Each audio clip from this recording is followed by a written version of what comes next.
శ్రీమాత్రే నమః. ఇప్పటి వరకు కుంభకోణం చుట్టుప్రక్కల ఉన్న ఆలయాలను దర్శనం చేసుకున్నాం కదా. అలానే ఈ కుంభకోణం చుట్టుప్రక్కల 8 నుంచి 80 కిలోమీటర్ల పరిధిలో కొలువైన 9 ప్రాచీన నవగ్రహ దేవాలయాలు ఉన్నాయి. సాధారణంగా నవగ్రహాలు అంటే శివాలయంలో ఒకే చోట ఉంటాయి. కానీ ఇక్కడ ఎందుకు 9 వేరువేరు ఆలయాలుగా ఉన్నాయో తెలుసుకుందాము. హిందూ పురాణాల ప్రకారము కాలవ మహర్షి కుష్టు వ్యాధితో పాటు ఇతర తీవ్రమైన వ్యాధులతో బాధపడుతున్నాడు. ఆయన నవగ్రహాలను ప్రార్థించాడు. గ్రహాలు ఆయన భక్తికి సంతోషించి ఆ మహర్షికి వైద్యం అందించాయి. గ్రహాలకు మానవులకు వరాలను అందించే శక్తి లేదని భావించిన బ్రహ్మ వారు చేసిన పని పట్ల కోపగించుకున్నాడు. 9 గ్రహాలను కుష్ఠవ్యాధితో బాధపడేలా శపించి తెల్లటి పూల అడవి అయిన వెల్లరుక్కు వనంలో నివసించమని శపించి భూమికి పంపాడు. ఆ శాపం నుండి విముక్తి ప్రసాదించమని గ్రహాలు శివుణ్ణి ప్రార్థించాయి. శివుడు వారికి ప్రత్యక్షమై ఆ ప్రదేశం వారిదేనని, అక్కడ నుండి వారిని పూజించే భక్తులను అనుగ్రహించమని వారికి చెప్పాడు. అలా కుంభకోణం చుట్టూ 9 నవగ్రహ ఆలయాలు ఏర్పడ్డాయి. అయితే ఈ ఆలయాలలో శివుడు ప్రధాన దైవంగా ఉంటాడు.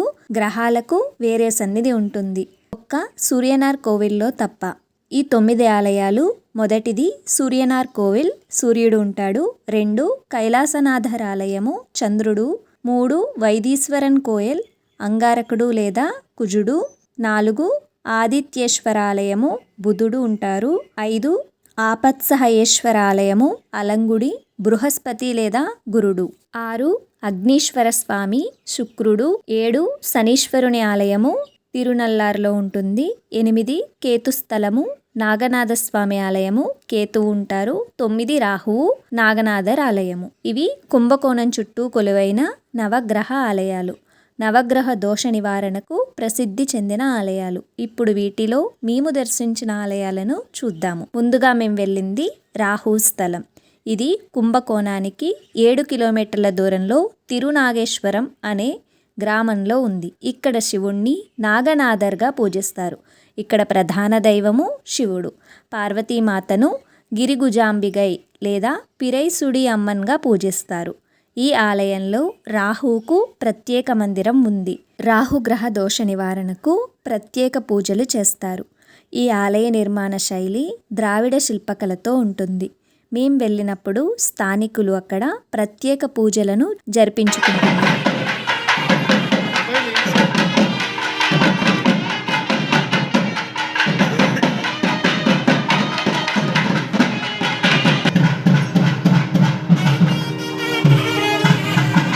అక్కడ ఆ సందర్భంలో స్వామివారి పల్లకీ సేవ కాసేపు చూసి లోపలికి వెళ్ళి దర్శించుకుని తర్వాత వేరే ఆలయానికి బయలుదేరాము. నవగ్రహాలలో మేం వెళ్ళిన తర్వాత ఆలయము సూర్యనార్ కోవిల్. ఇది కుంభకోణానికి 15 నుంచి 18 కిలోమీటర్ల దూరంలో అడుతురైలో ఉన్న సూర్యనార్ కోవిల్. ఈ ఆలయము 11వ శతాబ్దం నాటిది. సూర్య భగవానుడు, ఉషాదేవి, ప్రత్యుషాదేవులతో కొలువై ఉండగా నవగ్రహాలకు ప్రత్యేక మందిరాలు ఉండటం ఇక్కడ విశేషం. మిగిలిన నవగ్రహాల ఆలయాలకు భిన్నంగా ఇక్కడ నవగ్రహాలకి ప్రత్యేక మందిరం ఉంటుంది. మనం ముందు తెలుసుకున్నట్లుగా శపించబడిన నవగ్రహాలు బ్రహ్మదేవుని ఆదేశం మేరకు శివుణ్ణి ప్రార్థించారు అని.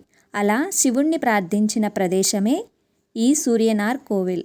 అలానే వారికి ఆ కుష్ఠవ్యాధి నుండి శివుని అనుగ్రహం లభించి విముక్తి పొందిన ప్రదేశము ఇదేనని పురాణాలు చెబుతున్నాయి. ఇక్కడ నవగ్రహాలకు దీపాలను కూడా వెలిగించుకున్నాము. ఇంకా మేము వెళ్ళినప్పుడు ఆలయంలో పనులు జరుగుతున్నాయి. సూర్యుడే ఇక్కడ ప్రధాన దైవము. తర్వాత మేము చివరిగా వెళ్ళింది శుక్రుని ఆలయానికి. కుంభకోణానికి సుమారు 18 కిలోమీటర్ల దూరంలో కంజనూరులో ఉన్న అగ్నీశ్వరర్ స్వామి ఆలయము. శుక్రుడికి ప్రసిద్ధి చెందిన నవగ్రహ స్థలము. శుక్రుడు అగ్నీశ్వరుడు అంటే ఆ శివుణ్ణి పూజించాడు. ఇక్కడ ఆరాధనతో శుక్రదోషాలు తొలగుతాయి అని భక్తుల నమ్మకము. శుక్రుడికి ప్రత్యేక సన్నిధి ఉంది. ముందు శివుణ్ణి దర్శించుకుని తర్వాత శుక్రుణ్ణి దర్శనం చేసుకుంటాము. శుక్రవారం రోజు ఇక్కడ పూజలు విశేషంగా జరుగుతాయి. అలానే వైవాహిక జీవితంలో సుఖ సంతోషాలకు, శుక్రదోషాలకు ఈ ఆలయ దర్శనం ప్రసిద్ధి. అలా మేము నవగ్రహాలలో కుంభకోణానికి దగ్గరగా ఉన్న ఈ 3 ఆలయాలను దర్శించుకున్నాము. మీకు సమయం ఉంటే ఈ 9 ఆలయాలను ఒకే రోజు దర్శనం చేసుకోవచ్చు. అలా ఒకే రోజు దర్శనం చేసుకోవటానికి తమిళనాడు గవర్నమెంట్ బస్ సదుపాయం కూడా ఉంది. లేదంటే మీరు ఒక ట్యాక్సీ, ఆటో ఏదైనా మాట్లాడుకుని కూడా 9 ఆలయాలను ఒకే రోజు దర్శనం చేసుకోవచ్చు. ఇక తర్వాత వీడియోలో లలితా సహస్రనామాలు పుట్టిన ప్రదేశము, అక్కడ అమ్మవారు, ఆ విశేషాలన్నింటినీ తర్వాత వీడియోలో తెలుసుకుందాము. అంతవరకు శ్రీమాత్రే నమః.